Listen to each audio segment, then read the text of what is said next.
Okay, so I'm going to do this lampshade, and I've never done it before, but I think I've got all the bits and pieces, so I'm going to show you what I've got. This is a shade frame. It looks really big, but it is the right diameter. It's the same diameter as the other one, which I'll show you what the original one looked like. And when you order these, you can either use it for a pendant light from the ceiling, or you can, it has a carrier in it, and then you can see how that would fit onto a standard lamp. So that's what comes in the box with it. So next thing was the fabric. What was I going to use? So my sitting room, as you know, was all shades of green. The first sample I got was this one, but it's too blue. I really like it. I love the design. I'll show you the fabrics again next to the standard lamp base. So this is the actual standard lamp. I'll see if I can smoothly take you all the way up.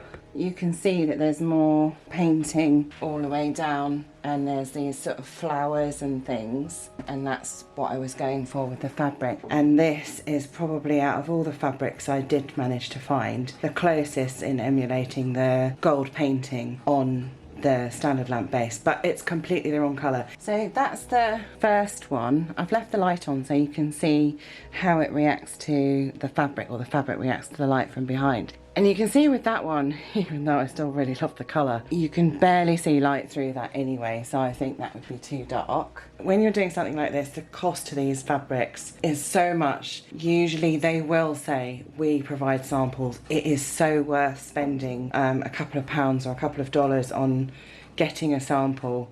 Way better than spending £40 on a metre that's wrong. So the next sample I got was this one, and I thought this was going to be better because one of the colours actually is much closer.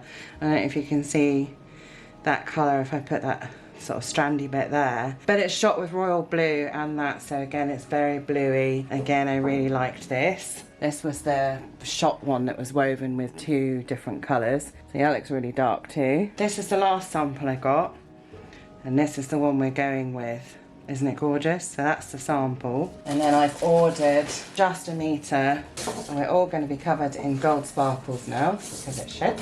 Obviously there'll be a hole at the top.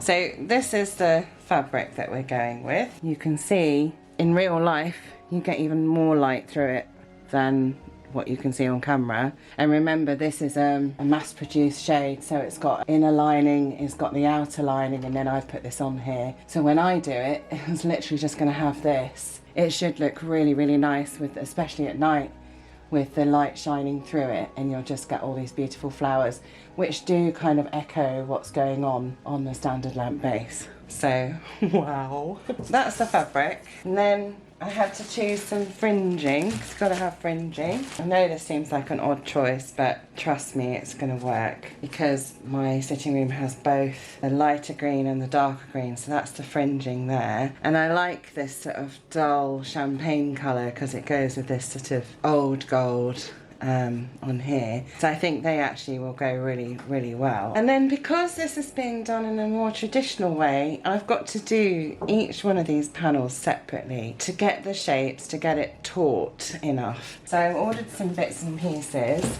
I ordered some of this tape. What I need to do is use this tape and wrap it round everywhere on this lampshade. So obviously I will do that. I'll start doing it on camera. I have no idea what I'm doing. And I need to wrap it around all down here, and then maybe fix it with a little blob of glue. But that way I can stitch the fabric into the panels, which means I can ease it gently. There's not going to be any strings of glue. There's not going to be any lumps of glue. There's not going to be a danger of glue bleeding through on this beautiful, very expensive fabric. I will have to wrap the entire thing in this, so anywhere where there's going to be fabric, all the way around here, all the way around the shaping and everything. These are the trim choices, so these bits will be going down here. Obviously I've already chosen which trim I'm going to use, but so this was the fabric, this is the fringing. So this is what I've chosen because I think it's closest to all of these. And I also like the fact that it's like cord rather than sequins and things like that. It's just cord, and I thought it's not dissimilar from this. And then I had ordered this one, so it is gorgeous. It is really, really pretty. And I think if I hadn't found this one, I think it would be fine. I think it'd look really nice. And then there's this one. This one's completely wrong. Unless I was really going to pick out this very brassy gold on here, which I'm not. So I'll show you different bits of what I do and how I approach it. And as I said, I've never done this before. And if you want to see some more examples, I've been really inspired by, there's this woman on Instagram, and I think her Instagram thing's called the Ace of Shades. Really, hers are wonders to behold. You should go and have a look if you want real proper inspiration for this sort of totally glorious, over the top kind of, I guess you'd call it 1930s style. But yeah, totally go and check out the Ace of Shades. Hopefully we're recording. It's a while since I've done any recording. Okay, so back to the lampshade. It's taken me, I've done from here all the way around to here. I know it doesn't show up very well because it's this cream coloured cotton tape stuff, but I'm just going to show you what I've found out so far. So there's a couple of things. One, it's really fiddly and it's actually making my arms ache, but that could be because I haven't done, you know, anything using my creative muscles for a while, so there is that. Two, you could use bias binding to do this, and you'd have a lot of choice of colours. I can see the appeal with cotton tape, it doesn't slip very easily. I'm not sure bias binding will slip that much either. Cotton tape has an added advantage that if you really got into doing something like this, you could dye it any colour you want. So that's kind of handy, whereas bias binding, if it's synthetic, you might not be able to dye it. And also if you're using an incandescent bulb, so that's like a traditional light bulb inside, you probably really wouldn't want too much polyester on it. The first thing I found out is you can't keep it on the roll. So I thought I was going to be able to just like roll it off of this. You can't, it's too fiddly. So I cut a length, and so the best thing to do is wrap this bit here like so. So use the joint of the top bit and then the spine. If you pull, can you see like that? Don't worry, once you've got the first one on, it's kind of okay. Yeah, I think that's how I did it. So don't worry about the tail, just keep wrapping round. And don't do too many round before you start to pull out this piece at this stage, because it'll just not, where it's cotton, it grips quite nicely. Basically, you're just trying to wrap this around the metal so that we've got something to stitch into.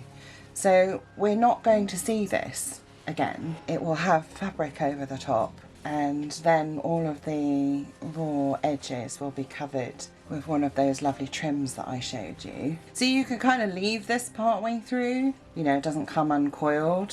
So just do it down to this joint here. And you do need to wrap it all the way down to the joint, because you can't just start, well, maybe that one's far enough down. If you're too high up, you end up with like a big bulky bit of tape there. So, because what I want to do now is to just anchor this in place. So what I've done is I've put it over, around the back and then in front, and then we'll just pull it tight. And in this piece, we need to get it all the way down into the point, like so, like that. And then we're going to do that loopy knot thing, but we're going to do it on this corner here. So I need to get my tape through here. I think this is right. And then we're going to pull it. Perfect. That's what it's supposed to look like. Okay, so that's nice and tight now. This piece isn't going anywhere. This piece isn't going anywhere.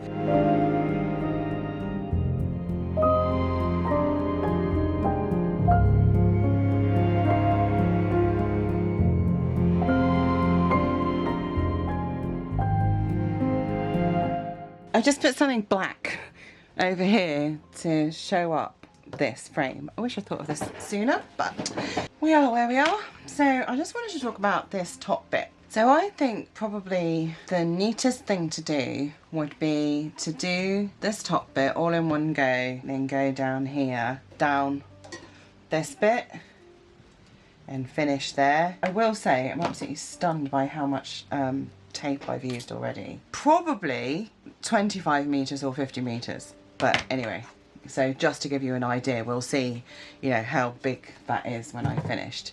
Okay, so I didn't film wrapping this part. It was surprisingly straightforward. And then all I did on the very last piece, which again I can't tell which one it is at the point, was I literally just got some thread this colour in a long milliner's needle and just did a couple of little stitches. I tied it off like I've done on all of the different joints, and I just put a few stitches in just to hold it all in place so it's not going to come undone. Everything else is wrapped underneath each of the joints, so it was surprisingly straightforward. So that's good. So the next thing is to start putting the fabric on. So I've cut the first piece out. I probably could have been less generous, but I've never done this before, so I thought it was best to allow a little bit extra over here. Now this is where wrapping this is so important. You can see I've pinned this and it is positively lethal, and I really must not get any blood on here because it will show. So I've put all the pins on the inside, and what I'll do is I'll literally stitch along the top, probably stitch along the bottom, and then try and do either side. Because it's got this cotton tape on it, it means I can put the pins through it. I don't know how I'm going to sew it. I don't know if I'm going to literally sew like through here, come up underneath and go around here, because remember this is going to be covered in the braid on the spiny bits. As long as all the stitching is a lot on this actual spiny part, you're not going to see it. It doesn't need to be particularly pretty, but it does need to be taut. So I think what I'll do is, obviously this is the first one. If this goes tragically wrong, it can go at the back of the lampshade when this goes on the standard lamp. Well, here goes nothing. So I reckon put the knot on the inside. Now that might be the answer. So I put the knot at the back, and then what I'm doing is if you can see on this one, I'm stitching through like that. So I'm going to do that. So you'll see a little bit of thread, and I think I'm going to just do it every quarter an inch apart, and we'll see how that goes. And the beauty of this is there's little gemstones on here that are made of glass, so I can avoid those. So yeah, I think this is the best method because we're keeping this fabric under tension, which is what we want. This is the whole point of doing it. And also when I come to put the very last piece on here, obviously I'm going to have to trim away to the stitch line. So I think this is probably how it's done. It's going to look absolutely gorgeous, isn't it? Look at this. I'm really glad I've been able to like stretch it out. I'm wondering if I should stretch it out more. I think it'd be okay. I might even steam it afterwards just to get it to ease out. So this is actually pretty cool. I'm pretty impressed with this. There's my line of stitching. Yeah, I think it actually gives it more tension than even the pins. And I actually think once I've done this side, which I'm realising now I should have pinned that way, so I'm going to swap all those pins that way because obviously I sew like this. Yeah, I think it actually gives it more tension than even the pins. So I'm going to go and do some more of this.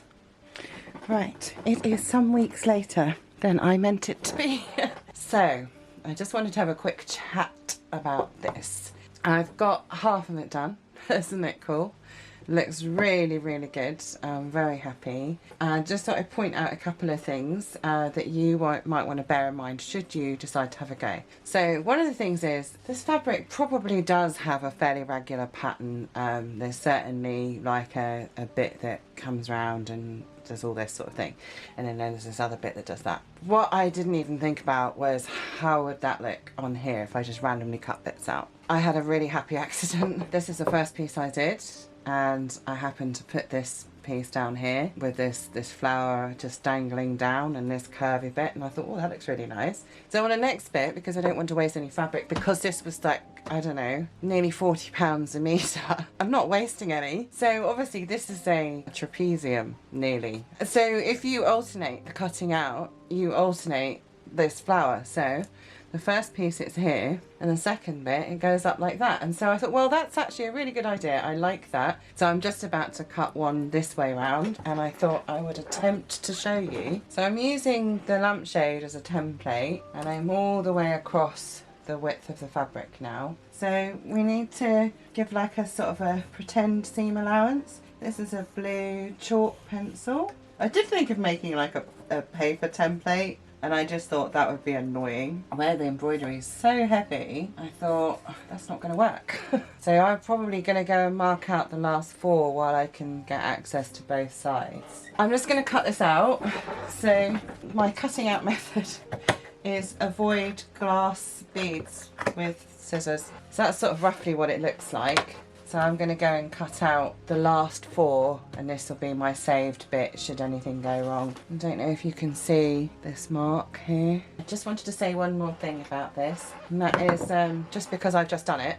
When you're trimming these pieces here with the little tiny scissors, sharp tiny scissors, and you're pulling it away and carefully trimming it, because there are areas of heavy embellishment, this braid and the little pearly bits and the glass beads which I just mentioned, it does mean that sometimes you have to leave quite a lot on the trimming, because if you get too close you can end up snipping through your sewing, and I have done that a couple of times. It's easy enough to just go back over and just over sew it back in place. Just try and be careful, but if you do snip through the stitching, you can just stitch right over it. Okay, I thought we'd come in for another update.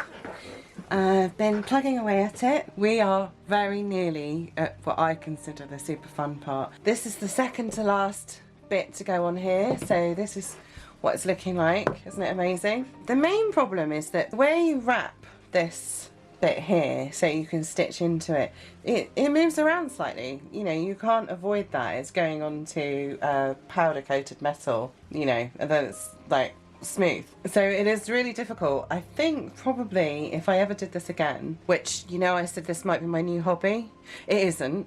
So the chances of me doing this again are very, very slim, unless I ever find another lamp base that needs my help. But I think my advice to someone that was going to have a go is if you wound it one way on one bit and the opposite way on the other bit, and then when you're stitching into it, I think you would end up with, you know, something for it to pull against tension wise. I think that would probably work, because of course I wound everything round in the same direction, so it all rotates. So it was a bit of an annoyance, but is this okay? I think it's pretty good for a first and only attempt using very difficult fabric. Obviously, where I've got one that's so highly embellished with embroidery and then glass beads and things, places like this, there's nothing you can do about that. You know, there's a glass bead that's right on the sort of rib of the lampshade, and obviously when you come to trim it, what do? Do you trim round that way, or do you trim round that way into the sewing? You know, and you couldn't really do that. That's almost into the shade itself. I obviously have left that there, which means when I come to put this trim on, what I'll have to do is I'll have to make sure that one of these bits here sort of fits like that, so you won't really notice it. I think it'll sort of just go into the illusion of the shape and everything. I nearly ran out of fabric. From going from being very confident about how much fabric I had, I went to being almost panicking, thinking what could I do, because I couldn't get 8 of these pieces out of what I had left, or I didn't think I could, because I'd drawn a template and actually it was way too generous, because you're just going to cut all this off anyway. You don't need, as long as it's big enough to like put some tension on when you put the pins in, it doesn't need to be any more generous than that. So I did manage to get all the pieces out, but I had to compromise by cutting one at an angle. I don't know if you can tell on camera, the grain is like that, whereas everything else the grain is true, which I think adds to the sort of professional finish of something.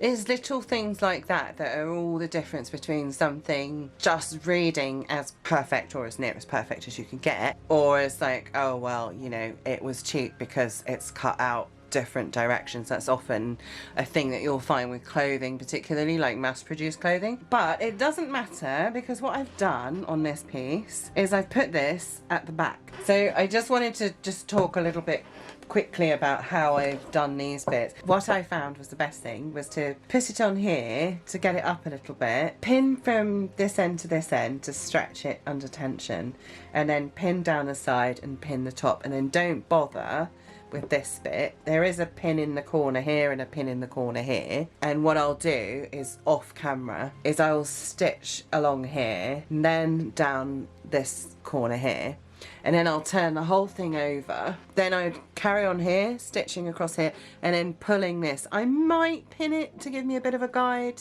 To be honest, you can kind of do it while you're sewing anyway. And then I'll stitch all the way there and then down there, flip it over again and tie it off. And then you can see we only have one more to go. I'm going to stop talking. I'm going to go and finish these last two bits. I will be back when I've got something more exciting to show you. Okay, so all of the sewing is finished, and I thought I'd just start putting on the trim along here, and I was just measuring it to see sort of roughly how much I wanted to do. So because this trim has a tendency to come apart a bit, so I need to make sure that where this is coming apart like that, there's a little bit over the edge up here. So what I'll do is I'll glue those on and then trim off afterwards, because it's easy enough to trim, but you can't add any more once it's, you know, if you cut it to size. And I don't know how this is going to behave with the hot glue. Some things shrink, some things don't react at all, some things don't even stick with it, so I don't know how successful this bit's going to be. So I also tried out by pinning this on whether to do these in two sections, so to have a piece going from here to here and from here to here, or having it in one continuous piece. And the deciding factor was, what did this look like going sort of around it? Would it look too bulky going over the top? And I think actually it'll be okay going across the top. You know, for all that faffing about of cutting it off and trying to make sure there's a little gap, it's like, what would I actually gain? And I think the end result will be much neater if I do this in one continuous piece, and this can go around after all of these ones have been done. And then obviously the same with the top bit. To tidy all that up, there'll be a piece that goes all the way around. I did notice that I have put these pieces of trim that I measured out on the wrong bit of this lampshade. Do you remember I said I was going to start at the back while I kind of learned how to do it? So this is the very back of it. There's the bit with the glue marks, and then the bit with the wonky piece of fabric. And I think what I'll do is leave the top pin in while I'm gluing. Oh, I was so nervous about doing this. Right, I don't know how quickly this glue goes cold, so I'm going to go to there. So I'm just, oh, okay, well that's pretty good. You can squodge it in, and where I've got this type of braid where it's not a flat braid, it can kind of go all the way up into the bits. Oh, this might work out okay. I think the worst thing about it is going to be picking all the strings off afterwards. And where I'm putting the glue, I'm sort of doing a line and in a spot. It's like a blodge, and I'm putting it along a sort of a stitch line and the raw edges.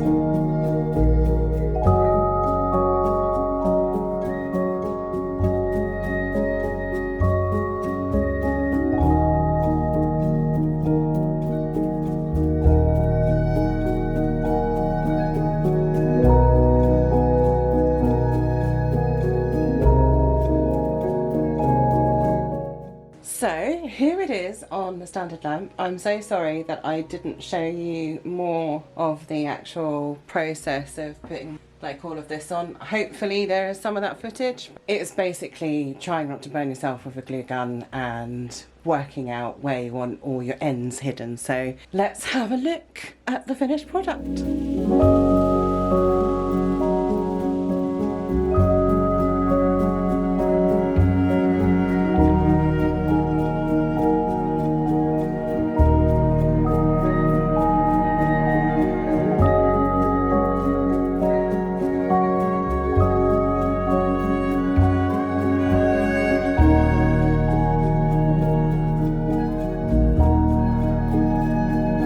Very much for joining me again. I'm sorry it's been so long, but I really am back now, and hopefully this video is sufficiently different and interesting to keep you watching and join me on my continuing journey of covering the entire world in fabric. So and also thank you so much for the 7,000 subscribers. I really can't do it without you guys, so thank you.